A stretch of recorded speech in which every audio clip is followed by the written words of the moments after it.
Hello, everybody. I I hope that I hope this is working.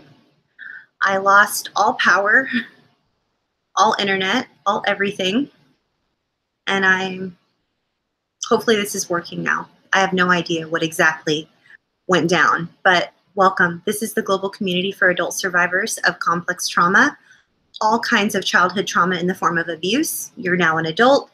You're dealing with lots of symptoms, and you're like, why is my life so hard? Why are my relationships struggling? Why is it hard for me at work? Why are my finances affected? Why is my physical health affected? Why am I struggling? If that is, oh, thank goodness. Okay, you're here. Okay, I need to, thank you to my amazing team of people behind the scenes. Thank you to Matt. Thank you to Poppy. Thank you to Lisa and Mark and Harriet, who is healing from leukemia and going to be coming back soon. And just all the people, and Miss Shirley, of course, and just everybody. You all are just amazing, and I just want to say thank you. Thank you. So glad this is working. This is a YouTube channel. Welcome back to my channel. This is a YouTube channel for adult survivors of childhood trauma in the form of abuse. And we all show up here every week. We've been doing this for about 4 years now. We support one another. We talk about all the questions about all the things, like the ones I was just mentioning. Like, why are my interpersonal relationships still in flux? Or still affected? I'm in my 30s, I'm in my 40s, 50s, 60s, 70s, and I was abused decades ago. Why could that possibly be what's affecting me? Could that possibly be what's going on in my life? How could that even be the case? But I was abused as a child. I grew up in a home where love was withheld, or there was neglect, or there was verbal abuse or physical abuse, or some sort of religious abuse or cult abuse or sexual abuse, or any type of abuse, emotional abuse, psychological warfare, manipulation, bullying, all kinds of maybe exploitation. If that happened to you ever, especially when you were younger, and you're struggling now, it could absolutely be connected. I can't be sure of that. I'm not a doctor. I am strictly here sharing an open forum with a whole bunch of people who are struggling, and we all come here and we support one another, and we've been doing it every week for 4 years. So welcome if that is you. I'm super happy that you've chosen to be here. We'll be here together for about an hour, and please send in your questions. If you notice, the title of this video talks about child parts. And so what happens when we experience childhood trauma or childhood abuse, there is something called arrested development. And it's a thing. It's not just an awesome TV show that describes and perfectly illustrates dysfunctional family dynamics, which are so funny. Not just that arrested development. It's an actual thing. Our development into our formative years, into our adolescent years, into adulthood, it actually gets arrested or stopped or stunted. Our growth gets stunted. So what that can look like, we have trouble learning about finances, balancing a checkbook. What does it mean to get a credit card? And why does my credit stink? And why can't I follow through with all of my goals? And why do I start a bajillion projects but never finish them? Why? I could sit here and list all the questions about all the things for the rest of the hour video and never answer anybody's questions. But you're going to find answers to all of those things and just open discussions about these types of things here on this channel. Tonight, we happen to be on the topic of discussing child parts, or what happens when we're younger and we experience trauma in our childhood is there can be some dissociation, which saved our life. So what happens is our brain decides to protect us and says, oh, danger, this is too much for us to process and deal with right now. So what we'll do is we'll just split and go somewhere else and just wait over there for a minute while this danger passes, and then we'll come back and then we'll just function as normal. So when we sort of go somewhere else and we dissociate when we're younger, there were other parts of us that stayed present so that we were sort of like functioning and, you know, we were we were needing to acquiesce to whatever was going on with the adult. We said, yes, okay, I'll do whatever you need me to do, or we sustained that abuse. There was a part of us that sustained that abuse. And those parts of us that sustained that abuse are terrified. They're still with us. They're still within us at some point. And the language that I'm using right now, you can look more into it by Googling a term IFS, Indian Frank Sam. Stands for Internal Family Systems. Internal Family Systems. It's a modality that's used by a lot of trauma therapists to help adult survivors of childhood trauma who may be living with some sort of dissociation or dissociative parts. Now, I'm not a doctor. I'm not a psychiatrist. I can't necessarily diagnose anyone or tell you whether or not you're living with some sort of dissociative identity disorder, which is in the DSM, or DDNOS, dissociative disorder, not otherwise specified. Another term that could be like a diagnosis, right? There could be dissociative amnesia, dissociative fugue. There are all these things that are talked about that have to do with our dissociation, which played a part when we were younger in the midst of our childhood trauma, in the midst of our abuse. It could happen in other types of trauma, like natural disasters and so forth, but this particular YouTube channel talks about abuse and how to heal that in adulthood from your childhood, because perhaps you were numbing, stuffing, and avoiding, or just busying yourself with the flow of life up until you hit about late 30s, early 40s if you're a woman, or maybe mid to late 40s if you're a man, and all of a sudden you're just like, adulting is way too hard. I am just frozen. I want to hide under the bed covers and rock myself in the corner for like 5 years because I need to sleep, because I'm exhausted. Life is just too difficult. So if all that is you and I'm ringing any bells, then welcome, you're in the right place. This is where we show up, and these are the types of things we're going to be discussing. Tonight we're going to talk specifically why our child parts get freaked out and like terrified if anything good happens, even if it's good stress. Like, let's say we're getting a promotion at work, or we won something, like we won a prize. Let's just like go out on a limb and say we won a prize. Like let's say we won a monetary sweepstakes of some sort, and we come into all of these finances. Let's say we get a promotion at work, something we worked very, very, very hard for, or something we've been hoping and praying and wishing for quite some time is coming to fruition, and we're like, oh, this is so exciting, this is amazing, I'm so happy. But there's a part of you inside that is absolutely terrified and basically frozen and just wants to sabotage the whole thing. Like, let's say your goal was to get ready for swimsuit season, right? And so you started, maybe joined Weight Watchers and you're counting points, or maybe you're on MyFitnessPal and you're starting to maybe count some calories, or you decided to go to the gym and you're going to be working out a few times a week, and you're going to be tracking everything in a food journal, and you're working towards this goal, and you're getting towards this goal. You're almost to the goal. You're like, yes, I'm finally there. I'm so excited.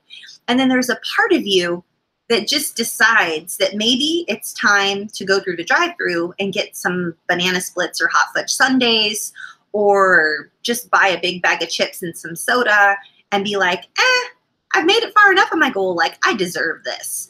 So that can be, that self-sabotagey sort of thing that happens can be a younger part of us.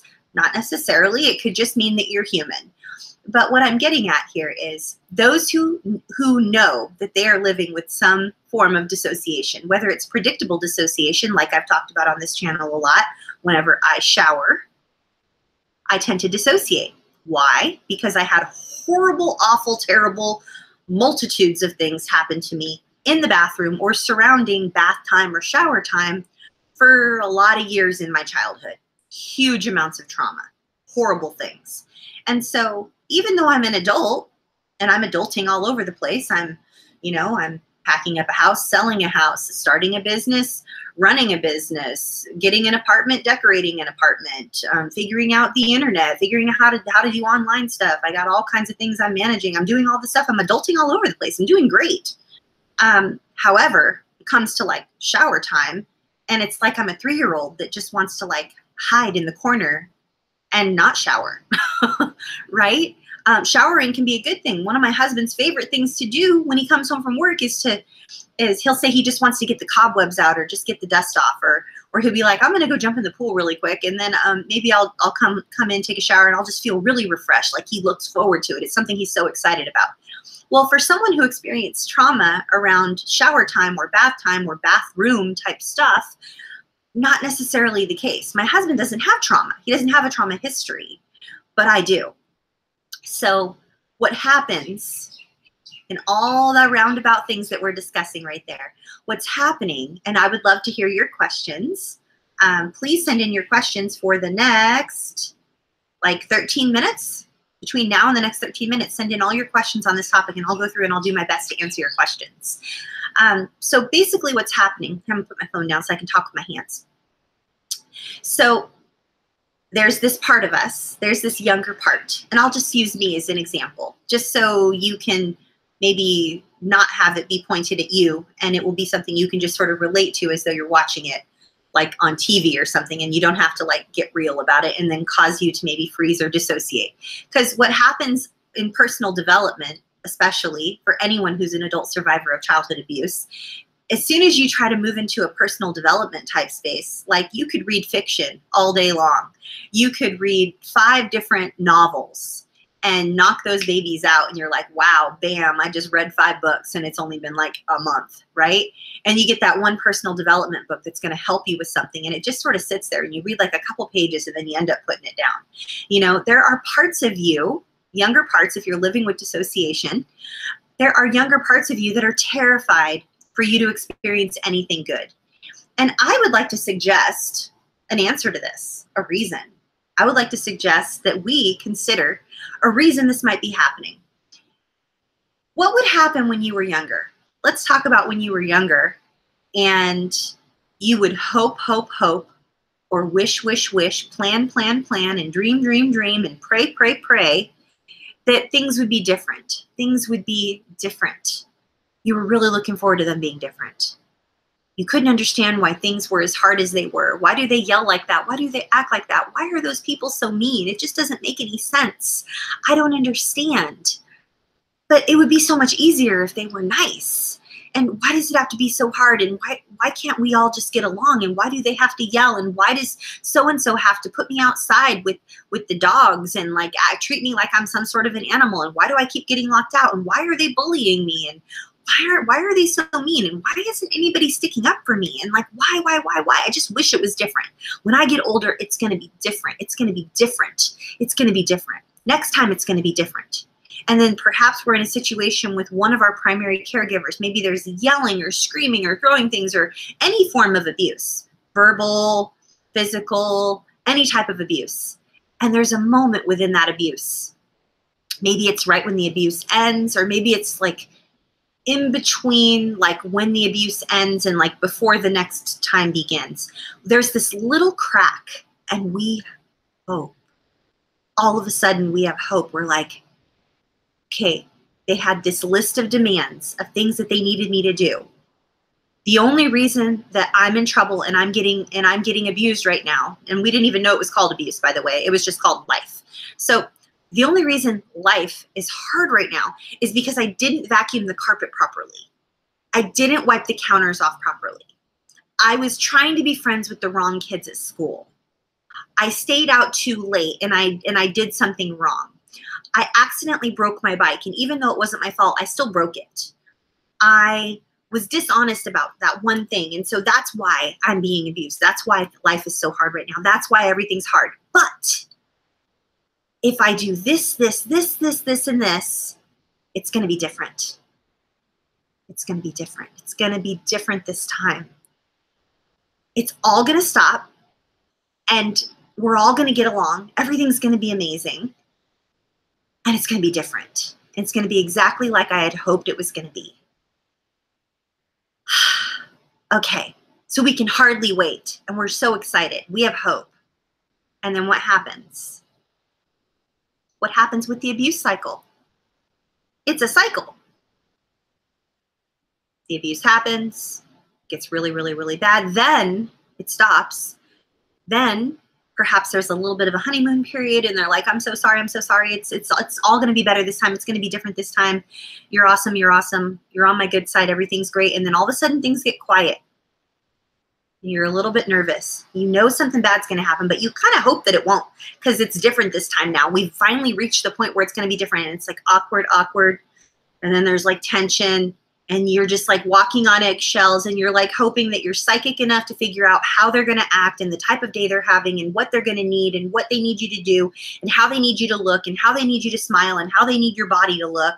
And maybe if you eat just this much, your body will be perfect. And maybe if you talk less, they won't be annoyed by you. And maybe if you make the food properly or you do all your chores perfectly, then the abuse won't happen. But guess what? Right at the top of the hour, boom, it happens again. So you had hope. Those younger parts of you had hope. They hoped. They dared to hope that it could be different. Only to be let down. Again, just like every other time. And so I would like to suggest that anyone living with dissociation, complex PTSD, emotional flashbacks, dissociative episodes, predictable or not predictable, DDNOS, DID, any type of thing going on, which is how you found this video, I would like to suggest that perhaps the reason our younger parts freak out whenever something good happens is because they don't want to dare to hope anymore. Every time they dared to hope, they learned. They knew better. They know better. They know better than you. Something good's coming around the corner. You won that sweepstakes, that money. Something's wrong. It's too good to be true. You finally met somebody that's nice. You really think they're a nice person. It's too good to be true. You better sabotage it. You're finally almost to like the size that you want to be to fit into that bathing suit or to wear that outfit to go to that thing. Nope, let's sabotage it. Let's do something different. Why are you hoping? I know better than you. I've been around since way back in the day whenever we would dare to hope, it always ends badly. Always. Always ends badly. 100% of the time. It doesn't ever not end badly. So our younger parts think they know better than us and they put us on high alert. They're just trying to help us. They're trying to rescue us. They're trying to save us. They're trying to send us a message. And the answer to all of this, the solution to all of this, I would like to suggest, is glancing at, acknowledging, sitting with, thanking, paying attention to, considering whatever it is they might be trying to tell us. And then once we've heard whatever it is they're trying to say to us, whatever message they're trying to give us, however it is they're trying to save our lives, help us, prepare us for a possible letdown, don't get your hopes up. Things always go wrong. If that's a good thing that's going to happen, what's going to follow up with that good thing is something catastrophic. Watch out. You think you're going to grab for something good, you better duck because something's going to be flying at you from across the room. They're always just trying to warn us. They're always just trying to help us. So if we sit with, glance at, acknowledge, consider, thank, and then we pause and we choose how we want to proceed. We can do what our younger parts are telling us to do at that moment, which is to give up hope or eat the chips or the cookie or the cheeseburger or make that phone call, send that text, allow that toxic person back into our lives, give up, lose hope, whatever it is. We can choose what they want us to do. Or we can just make sure that they feel heard, acknowledged, and significant. Because remember, they exist because they were not heard. They were not acknowledged. They were not significant. Give them what they need. Then we get to carry on and experience good things. It's just a suggestion. I want to invite us to have a discussion about this. Let's have an open discussion about this, because this is a question that's come up quite a few times. So I'm not even in the program I need to be in right now. Like, I lost all internet, I lost all power, I lost everything. Let me try to find where I'm supposed to be here. Special thank you to Matt. Special thank you to Poppy. Special thank you to Mark, who's doing our closed captions right now while Harriet's on the mend with leukemia, doing chemo.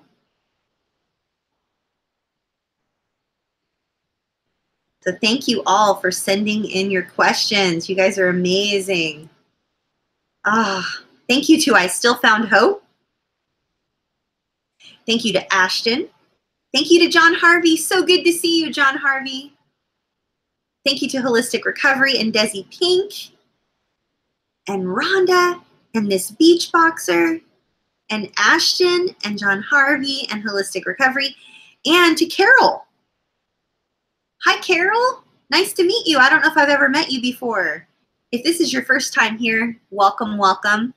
I don't always lose power and lose internet and all that, and it's not always crazy, but let's just be real. This is pretty much how it's always going to be. So if this is okay with you, then awesome. Please stay.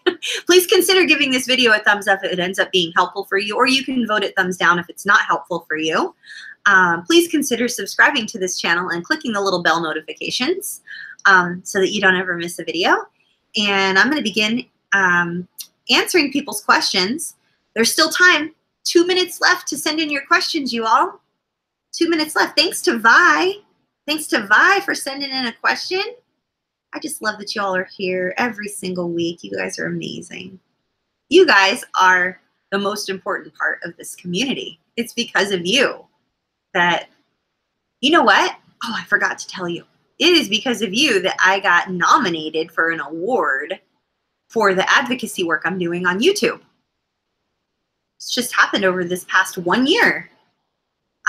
This year, I've been nominated for an award, and I haven't given you a link to click on, but maybe I'll do a special video like, hey, would you endorse me for this nomination, please? Because it would be amazing to win an award.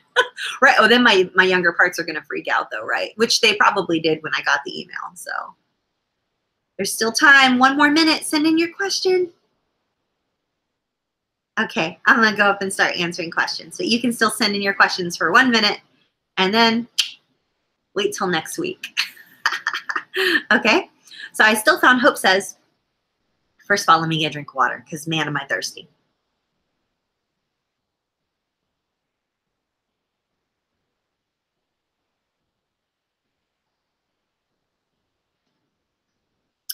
Hello. Okay. I Still Found Hope says, why can't I be or feel good or praise myself?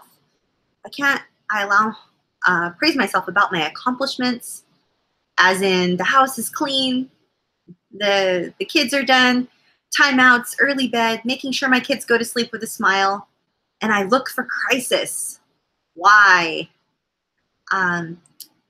I'm just going to go out on a limb right here. I Still Found Hope, and I'm just going to bet that you may have had a mom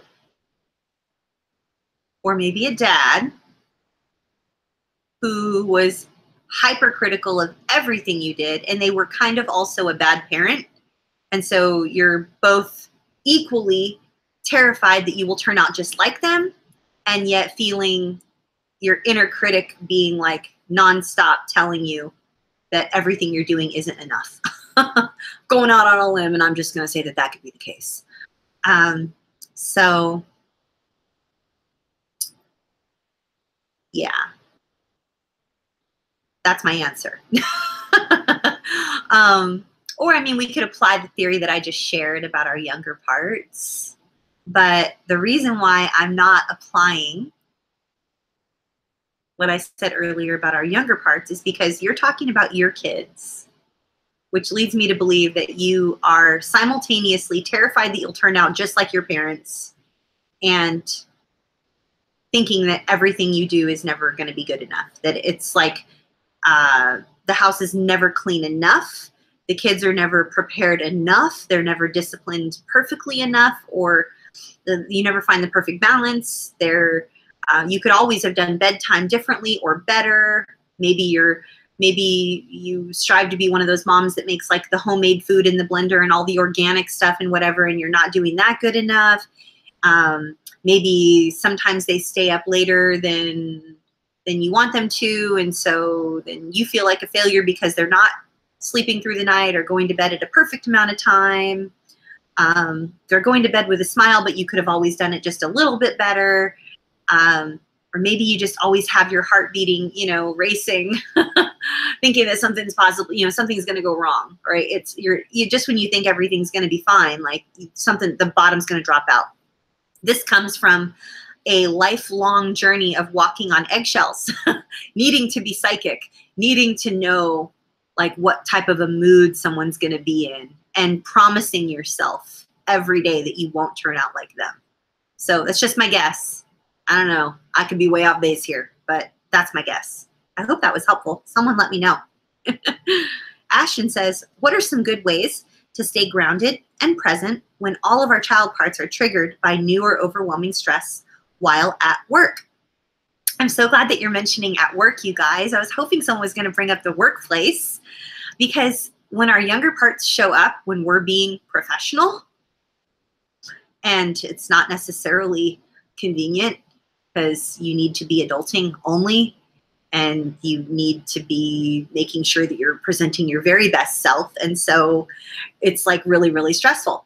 So Ashton words this so perfectly, like good ways to stay grounded and present when our child parts are triggered by this overwhelming stress at work, whether that's overbearing boss or snarky sort of cliquey coworkers, or just like new projects being thrown your way, or maybe your idea wasn't used when you gave somebody a really good idea for a project, or maybe your team isn't doing well enough, or you have a goal and you guys haven't reached your goal and you're feeling like the weakest link on the team and everybody else is performing circles around you, and then you just feel like you're not able to remain fully present. You're like dissociating your way through your workday, like let's go for a walk, let's grab a coffee, let's not do, like you're just navigating landmines all day long, right?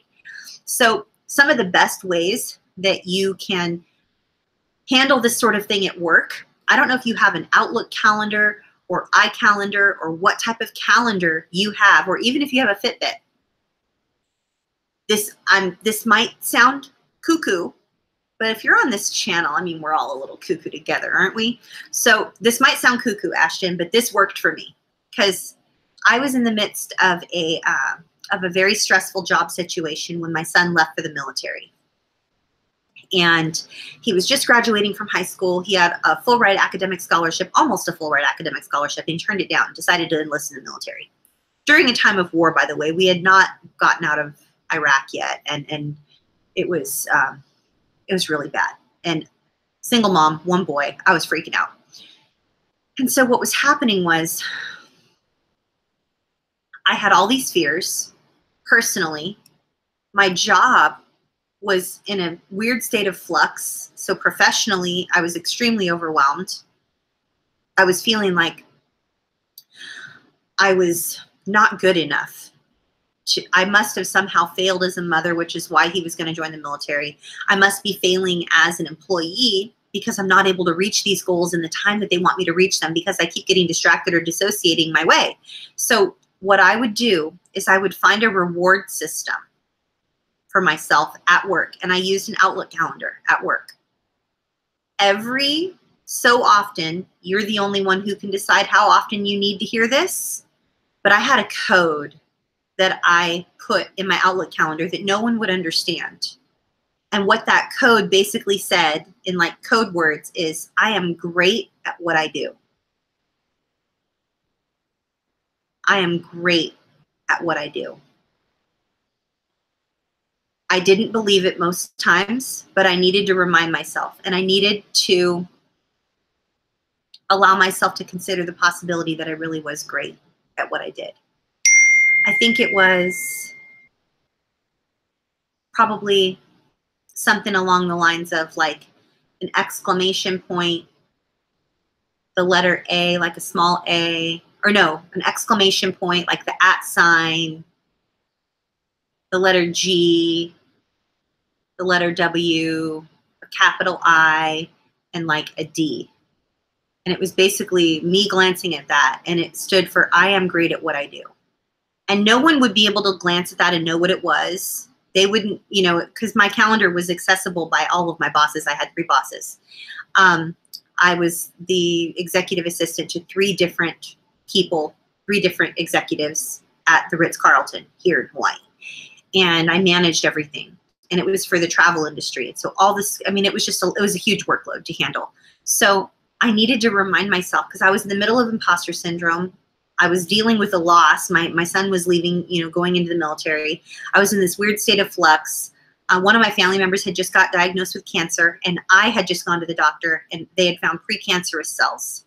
And I had to have procedures done, and thought that I was going to get diagnosed with cancer. So it was just it was a lot for me to handle.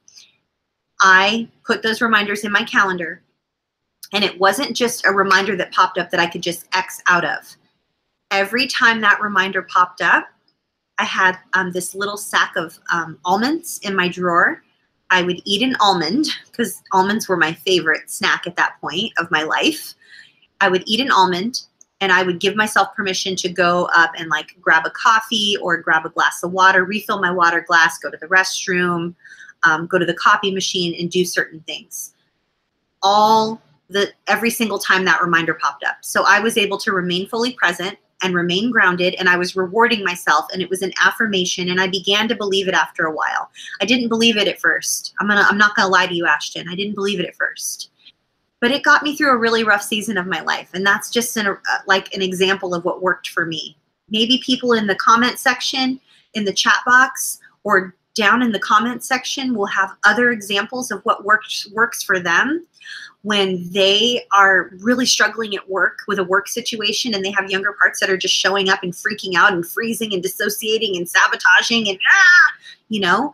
I would love to hear from you guys. Like, you guys are the wise ones that give me all kinds of advice as well. Like, we're all in this together. So I'd love to hear from you and hear what you think as well. I hope that was helpful.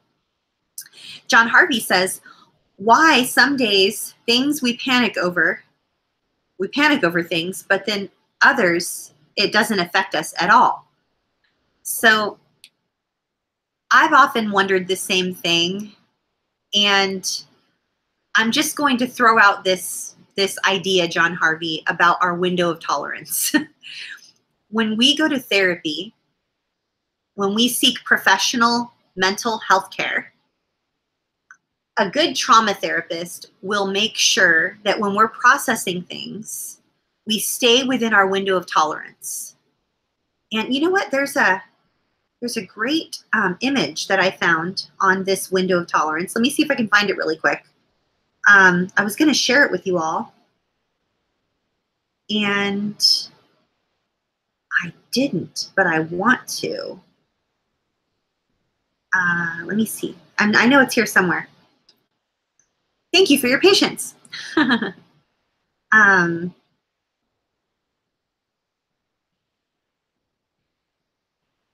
Let's see here. Cycle of abuse. See if I can find the window of tolerance. It's a really good image that I wanted to show you guys. Is this it? No, that's not it. We're almost there. I have a feeling.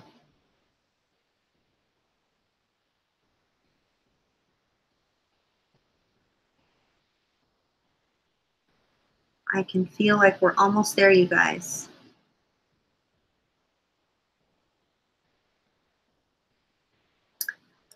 Oh, man.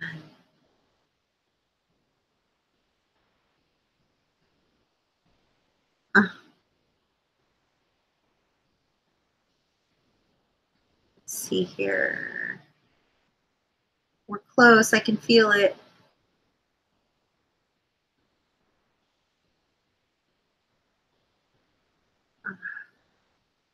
It was so good. Huh.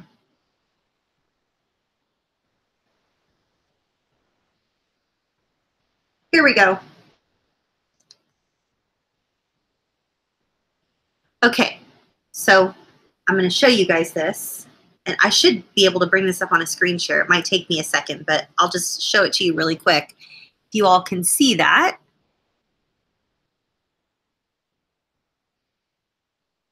In the middle, there is our window of tolerance when we're processing things. What happens with our younger parts is they are usually up above the window of tolerance in hyper arousal. When we are dissociated, we're down in hypo arousal. Okay? So in hyperarousal, when we're up here, we're hyper aware and we're hyper vigilant and we're overly quick or intense reactions. We're feeling a lack of emotional safety and we have very overwhelming emotions, and our younger parts are just ruling the show, right? When we're in our window of tolerance, we are able to think and feel at the same time. So now let's talk about down in hypoarousal. We shut down, we feel flat, we feel numb. It's hard to think or remember things. We're very disconnected. We're feeling shame, and we can't say no. We don't have healthy boundaries. So we can't really think or feel down here. And when we're up in hyperarousal, we have trouble thinking and feeling because we're so busy catastrophizing and we're feeling extremely overwhelmed, and we have very intense reactions, and we are not feeling safe in our own body, and everything is going to go wrong. We're positive of it. But when we're inside our window of tolerance, we are able to think and feel at the same time. Let's see if I can bring this up on the screen for everyone, which I think we can.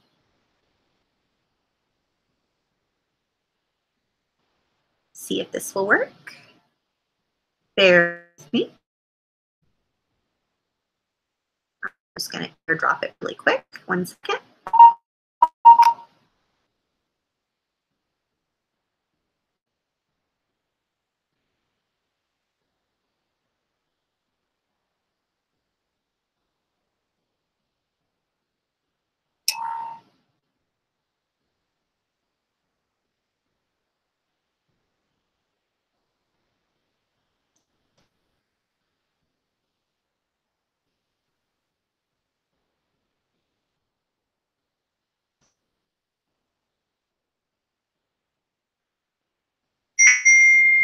Here we go.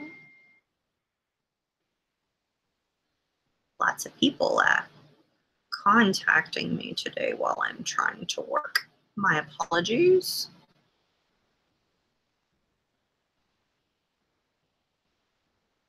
Okay, ready? Let's bring this screen share up for everyone here.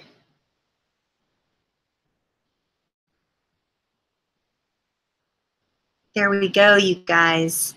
So my answer to John Harvey, whose question was, why on some days we panic over things, but on other days they don't affect us at all? That could very well be PTSD, John Harvey. You've been triggered by something, a smell, a sight, a sound, the fabric, certain fabrics of fabrics of clothing, something you've eaten, something has reminded you of something, and you're having either a PTSD or a CPTSD flashback, because we've discussed several times and we do believe that you perhaps are living with some CPTSD symptoms. And so you could be triggered. And so on certain days you could be triggered, and on other days perhaps you're not triggered. Or we could be dealing with a window of tolerance situation. Like, let's sit with this for a minute. Let's identify. I'm sitting here and I'm looking at the screen share and I'm like, I'm recognizing that right now I'm fully present in my body and I'm able to think and I'm able to feel at the same time. So I'm within my window of tolerance. However, when the power went out and I was in the middle of a call with 17 or 16 other people answering someone's very important question, which I didn't get an opportunity to finish answering, and I realized that I was going to be late to a live broadcast that I had planned with 40 other people who happen to be here right now, and potentially hundreds or even thousands of people that are going to show up and watch it later. I was very hypervigilant and very overwhelmed and freaked out and was not knowing what to do. And then I just was like very frustrated. And so I was definitely up in hyper arousal. Some days after therapy, when I've processed some really, really, really deep stuff that is hugely grief-inducing, causes me to feel very, very, very sad and alone and sort of abandoned and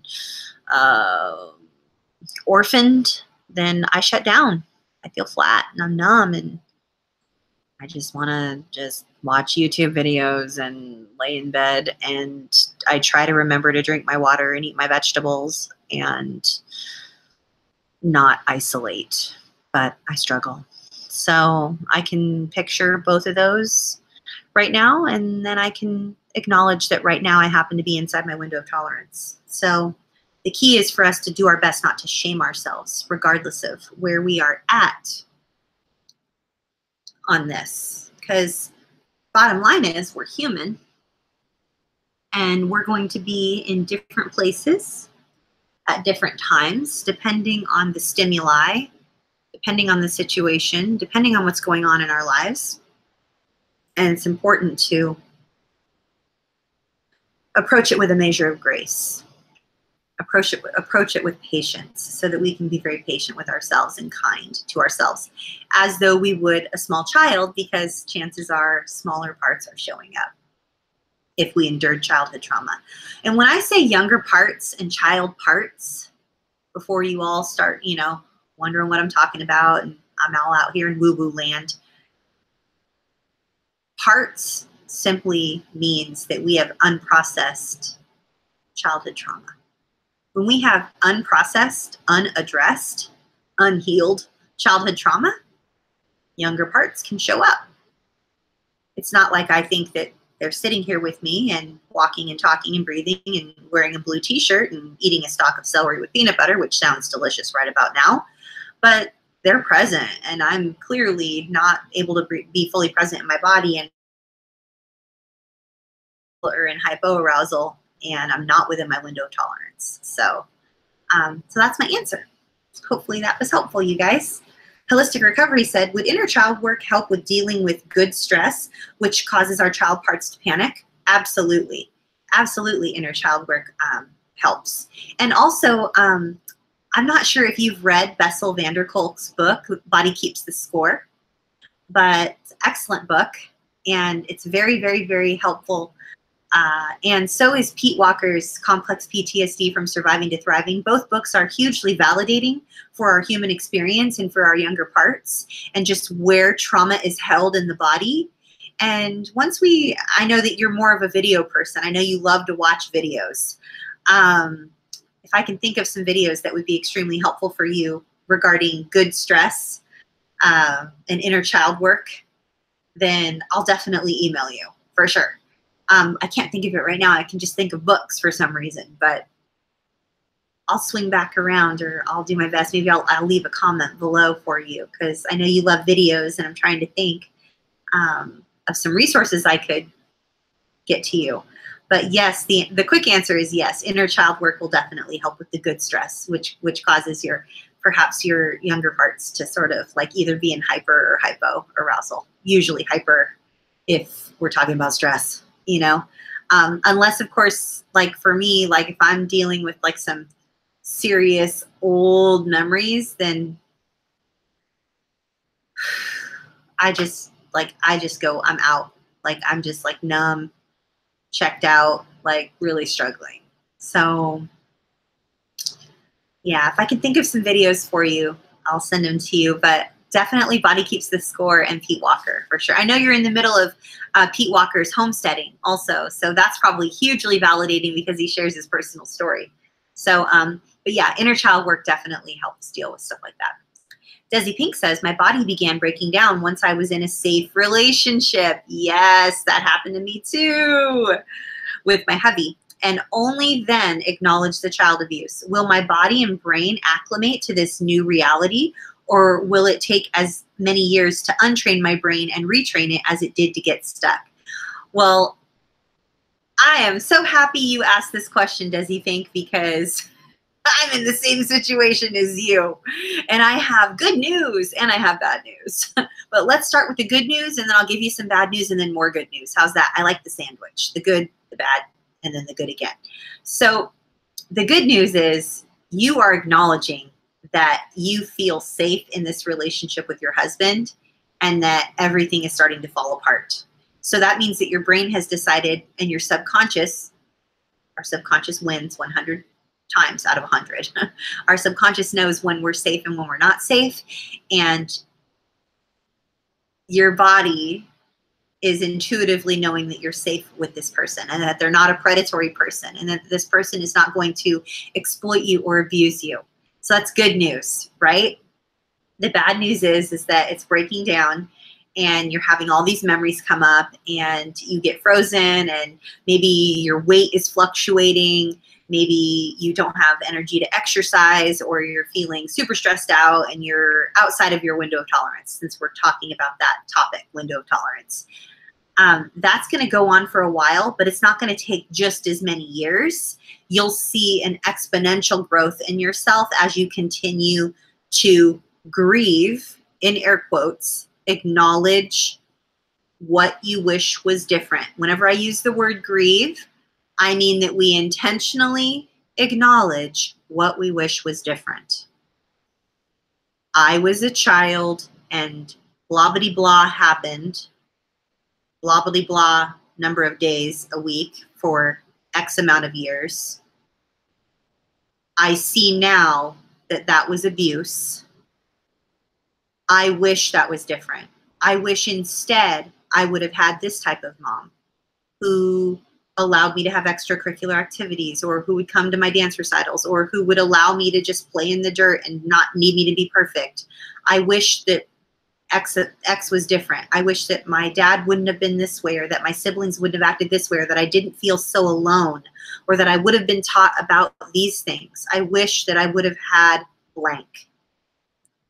As you grieve and allow yourself to ugly cry or feel like you're going to die, I promise you won't die from what we're doing here. At least I don't think it's possible.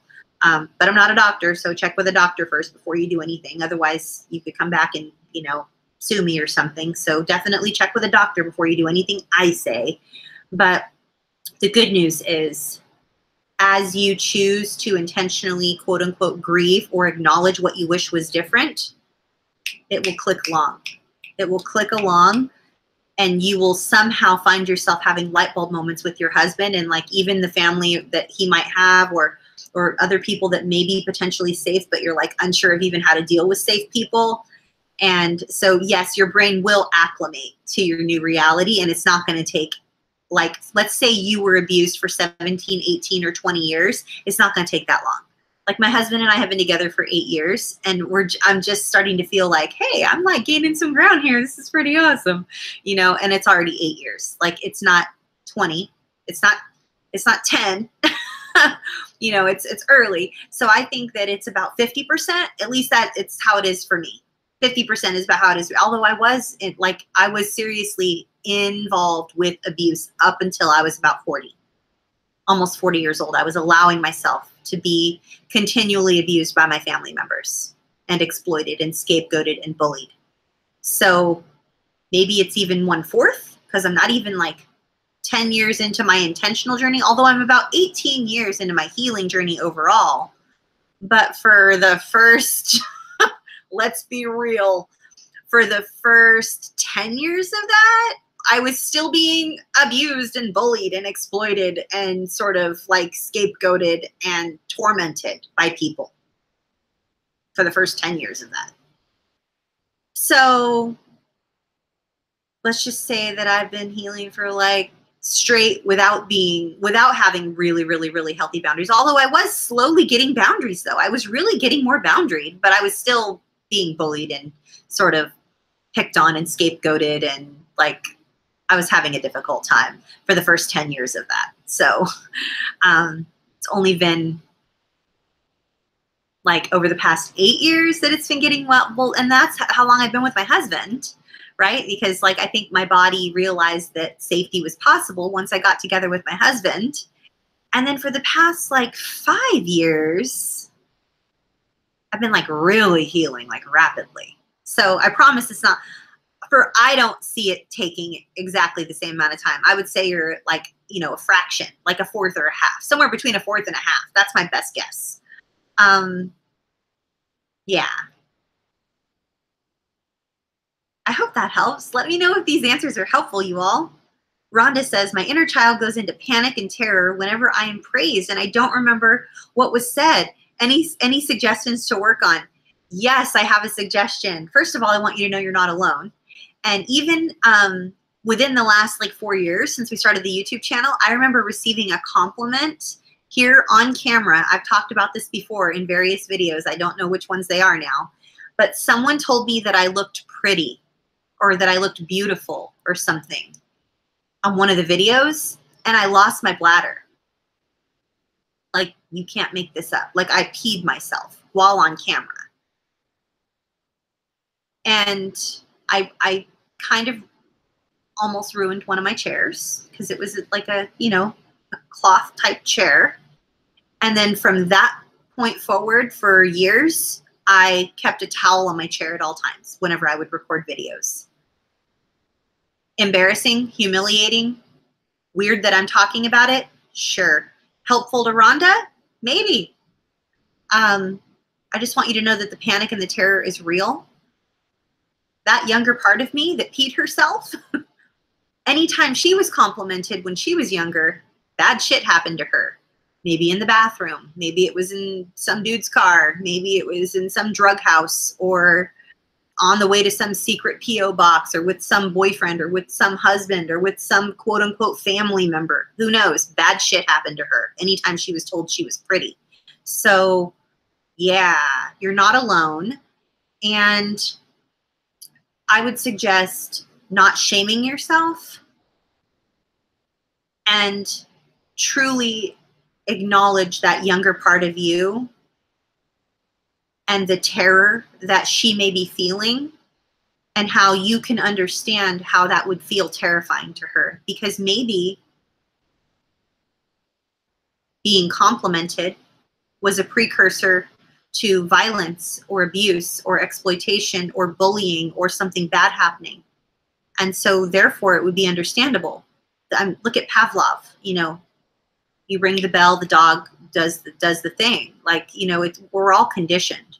So that younger part of you was conditioned that whenever they were praised and something good was going to happen, it would be followed up with something bad. Or like we talked about in the beginning of this video, you dare to hope, you dare to get your hopes up that the abuse is going to stop, and it never does. It never does. Not for years, maybe even decades. So the key is always compassion. The key is always listening to those younger parts. The key is always asking them what it is they have to say and radically accepting them for right where they're at. Loving them right where they're at. They're terrified. They're losing their bladder.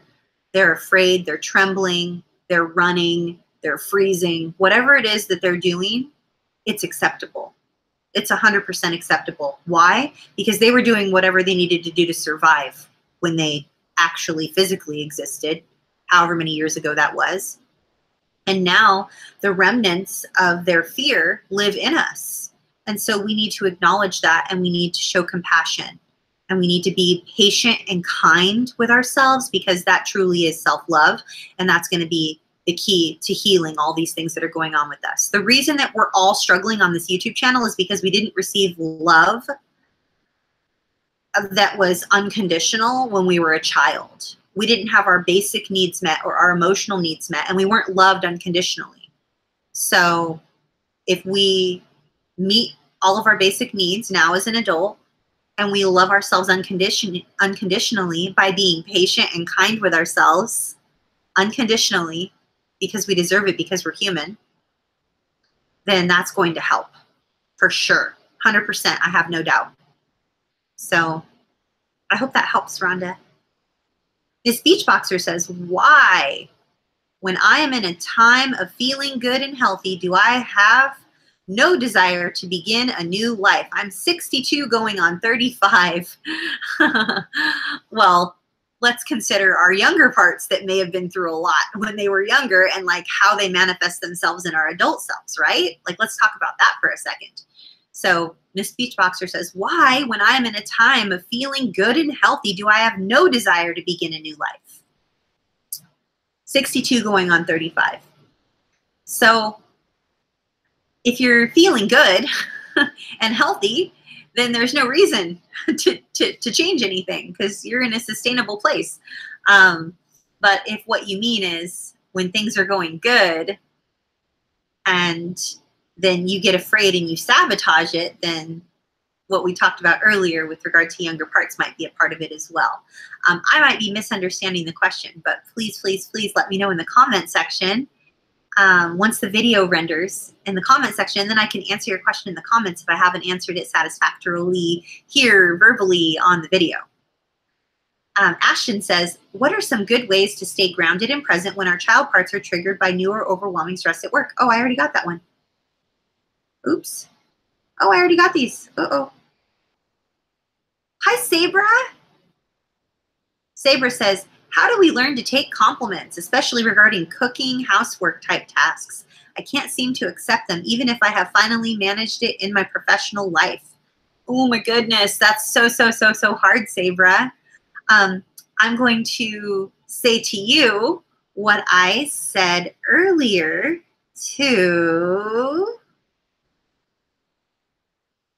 I Still Found Hope. The source of what you're describing, Sabra, is likely from an overactive inner critic taking on the voice of a parent that was likely abusive. So when we're young and we look up to adults, they're the ones who do the cooking and the cleaning and the housework type stuff, right? And it might have been a man, depending on your household, or it might have been your mom, might have been a woman. And so since you're struggling with it, I'm guessing it was a woman. And so you simultaneously, when you were a child, were criticized and never good enough, or maybe even bullied or exploited or scapegoated by a female who was the type of person who did housework, cooking, cleaning, etc. And so you promised yourself you would never be like her, that you would do it different, you would never turn into her. And so now you have an inner critic telling you that you're never going to be good enough, right? And the inner critic you have cognitive dissonance, because if your abuser or someone that was abusive was a person, probably female, who was doing cooking and housework type tasks, and you never wanted to be anything like her, but here you are probably learning how to cook and do housework type tasks, and you're getting complimented, but yet there's this inner critic telling you that you'll never be good enough and that you don't want to be anything like that person. But here you are doing similar tasks to the person that was abusive or critical or whatever that has the inner critic. And so it's a trauma loop. So there's a lot of cognitive dissonance that's involved in this. I'm guessing that you have a traumatic situation with a female, and if you are receiving a compliment, there's like a bullshit meter going off. There's like an inner critic that's like, nope, like, you're never going to be good enough. Yeah, it doesn't really taste that good. They're just being nice. It doesn't taste very good. They're giving you housework type compliments, but what they're really thinking is that it's dusty or dirty or that they could do a better job. Because our nature is to look at the people who were abusive or neglectful or unkind in our lives, which in this case, I'm assuming it's a female, and just think bad thoughts about them because we don't want to ever turn out like them. And then here we are doing similar tasks that they would do, and then we're receiving a compliment. And it's just very confusing, especially for younger parts, because like you're probably stuck in a younger place. Like I remember wanting to learn how to cook when I was younger. And my mom didn't have any time to teach me how to cook. I was just expected to know everything. I mean, I would burn everything. I would always start a grease fire. There was always be some sort of a grease fire, or I would like explode the grease everywhere. Water would make the grease splatter everywhere. It would burn me. I would drop the pan. It would burn a hole in the carpet. I was ruining pan. I mean, it was because I was never taught, but I was expected to know everything, and I got the crap beat out of me because I ruined things. So this is a tangled web that you are describing, Sabra, that is very complex. What could also work with this to learn to take compliments is to quote unquote grieve or truly communicate with your therapist or in a journal or here in the comments what you wish was different. I wish I would have had a mom that was blank, or cooking and housework are a struggle for me. I feel that if it would have been presented in this way or that way when I was younger, perhaps I wouldn't be struggling now. I wish that was different. So that might help as well. Grieving, and then just being really patient and really kind with yourself, and understanding that there's like a trauma loop going on in your brain. It's really confusing. So I hope that was helpful. Will you let me know in the comment section below, like once the video renders?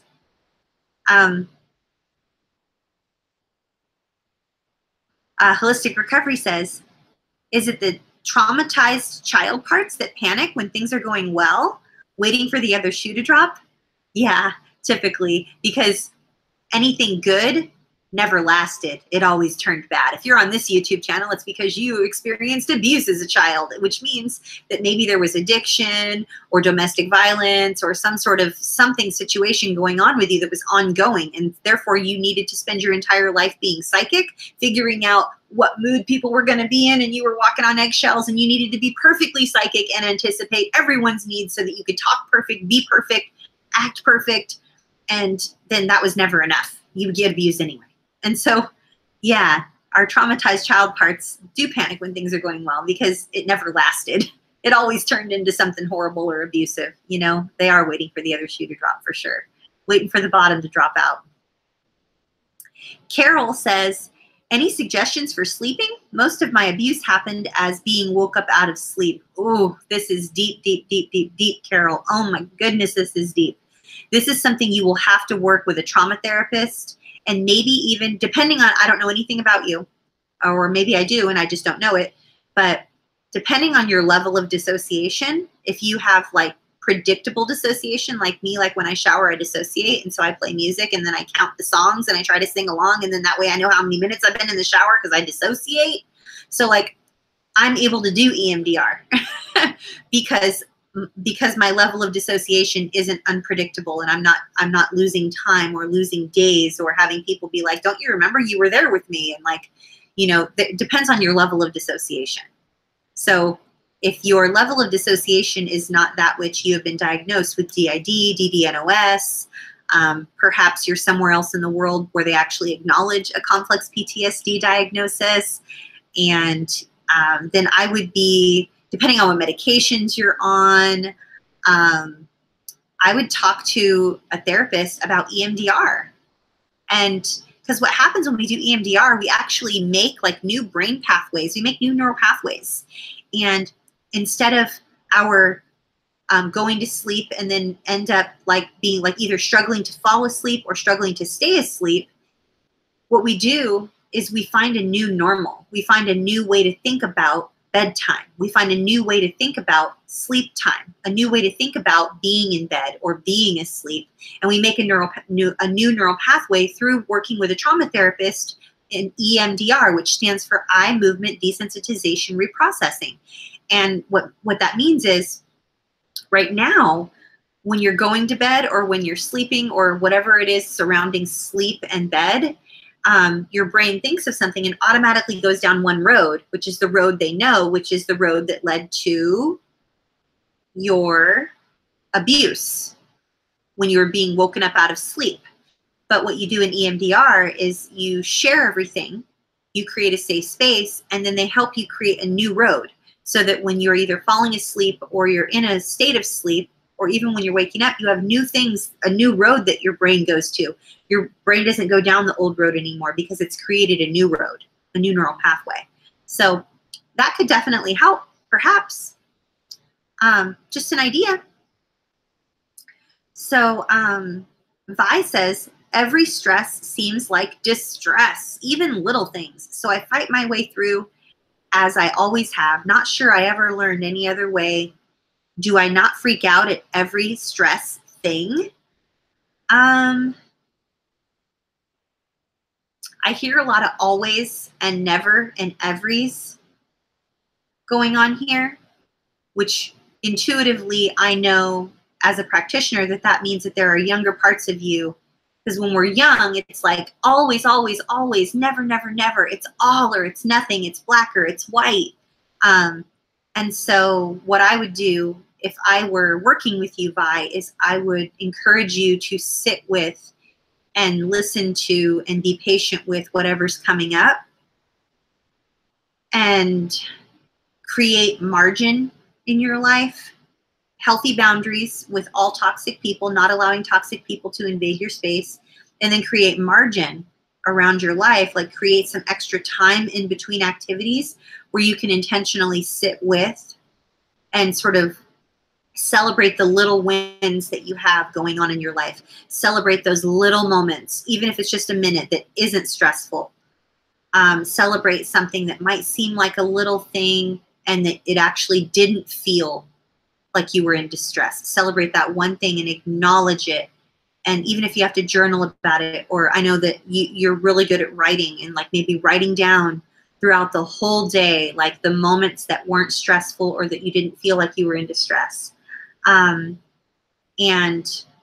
if there are any moments throughout the day when you feel like you might not be freaking out, or any moment throughout the day, even if it's just a moment, like when you're sipping your coffee or having tea or getting a drink of water, or you notice a beautiful flower outside, or you decide that you want to paint something that you saw online, like celebrate and acknowledge those little things, and maybe acknowledge the breath that you can take around those little moments. Take one deep breath for everything that you acknowledge that isn't filled with stress or distress or fighting or freaking out or anything like that. And then that might help you to just develop that muscle of acknowledging and celebrating those little moments that might not be stress-filled, you know? Because we all need that, right? We all need that. Joey says, hi, Joey. So good to see you. Joey says, my therapist wants me to write down what I was like in the past before I started therapy 2.5 years ago. What a great idea. I think I can feel where this is going. They want you to maybe acknowledge your growth or something. Joey goes on to say, what I've accomplished in that time, and then she wants me to write down what I want in the future. I'm not sure what my accomplishments are because I don't think there are any.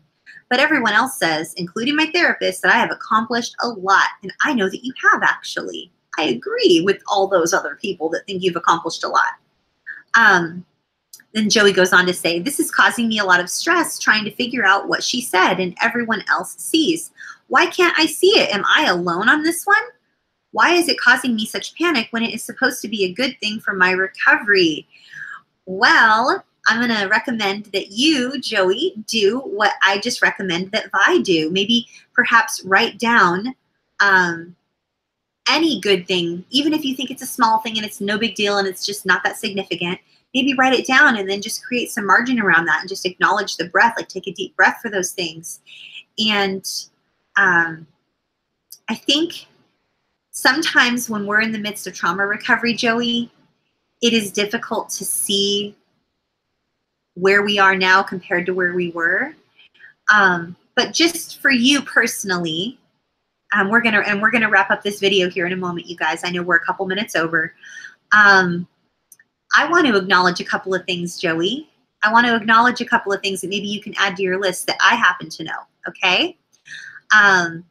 There was a time, maybe a year or two ago, when you were in a place where you were extremely suicidal. There was some passive and active suicidal ideation. You were struggling with that. And it's been a while since I've heard you feeling that way. Maybe you're still feeling that way. Maybe you're not, and I don't know about it. But you seem to be in a place mentally and emotionally and just relationally with others where you are able to show up and be kind and offer support. And there's a bear right there. It's a guardian angel bear, a white, beautiful bear that was sent to me by Joey for Christmas with this beautiful note. And you just have the ability to make bright, beautiful moments happen for people. That has been a bright moment in my life every day since Christmas, and here we are almost in August. So you make a difference in my life. I remember praying with you in a dark, dark, dark moment of your life, and you have been able to acknowledge God's love for you, receive God's love for you. You have reached out and asked for prayer for other people and for yourself. You have begun taking classes or deciding that you want to take classes so that you can help others get through what you've been through. That's huge. I remember a time that you were afraid to show your face. In fact, there was a time that you were afraid to show your face to anyone at all, ever.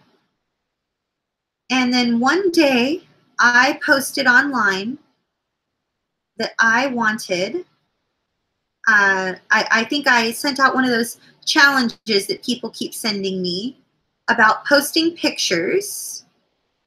And I'm going to find it here.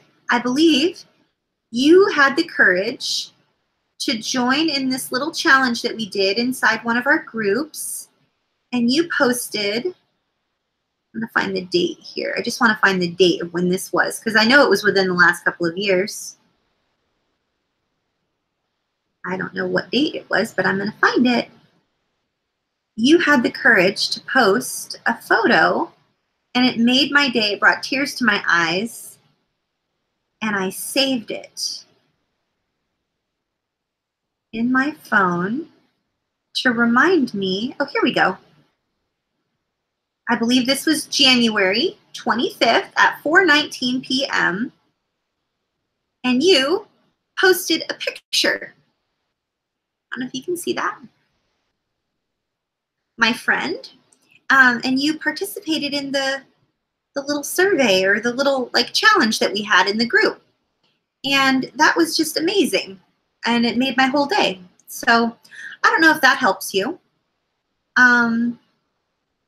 But perhaps just try to acknowledge any good thing that you see in someone else, and then maybe just take a deep breath around that, and then somehow find a way between every good thing you see in someone else, maybe every other one, try to find something good that you have done or that you can acknowledge that maybe you have participated in or something. I don't know. I see a lot though, and I just want you to be kind to yourself. And I know how hard it can be when our practitioners challenge us to think of good things. In fact, I remember one of my practitioners challenging me and wanting me to acknowledge good things that I had done in my life, and I couldn't think of one good thing ever.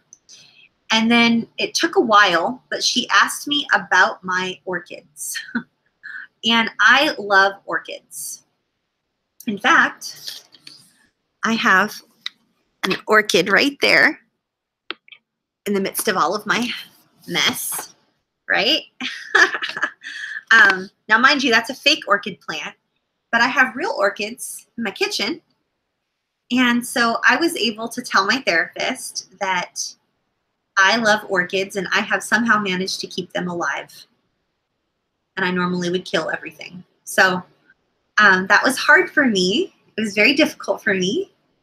But I'm assuming that what you're going through right now with this is difficult for you as well. And if I can make it through, you can make it through. And I'm simply mentioning the photo and the bear and the fact that I got to pray for you and that you're less suicidal. Those are big things. I can imagine there's a bajillion other little things in between all those things that are good. That maybe some of the group here can remember and post in the comments. But yeah, so I hope that was helpful. We're way over, you guys. Hello. Gosh, you all are still here, every single one of you. I'm always honored when you guys choose to be here every single week. If you want to get plugged into a free safe group and you're not already in a free safe group over on Facebook, please email my assistant Lisa at cptsdfoundation.org. And if you want to have discussions like this 365 days a year, even when I'm not on YouTube, then please go to cptsdfoundation.org and click on daily calls. And I lead calls like this every single day. And we have discussions like this every single day. And there's a calendar right there on the website. And it's just the most amazing, awesome thing ever, just getting to hang out with everybody 365 days a year. So hope to see you over in the free groups on Facebook or in the low-cost, affordable subscription, which is the daily calls at cptsdfoundation.org. Otherwise, I'll just be back here every Monday, 6 p.m. Pacific, 9 p.m. Eastern, right here on YouTube. And please consider giving this video a thumbs up, or you can vote it thumbs down if you hated it and it wasn't helpful for you. Please consider subscribing to this channel, clicking the subscribe button and clicking the bell notification so that you are made aware of every time I decide to do a video or post a video, whether it's pre-recorded or live. And if you wanted to add this to a playlist, that helps a lot. I think that's how I got nominated for an award for being on YouTube for this past year. It was for the year of 2017. Or maybe it's 2018, you guys. I think it's 2018. Anyway, it's an award, and I need to get you guys a link so that you can endorse me for the advocacy work I'm doing on YouTube. I'm so excited. So thanks for being here. You all are amazing. You're the most important part of this community. If it wasn't for any of you, I wouldn't get to do what I love for a living, so thank you. And I'll see you back here every Monday, 6 p.m. Pacific, 9 p.m. Eastern, or over on Facebook, or over in our daily calls, cptsdfoundation.org. Click on daily calls. Okay, bye everybody.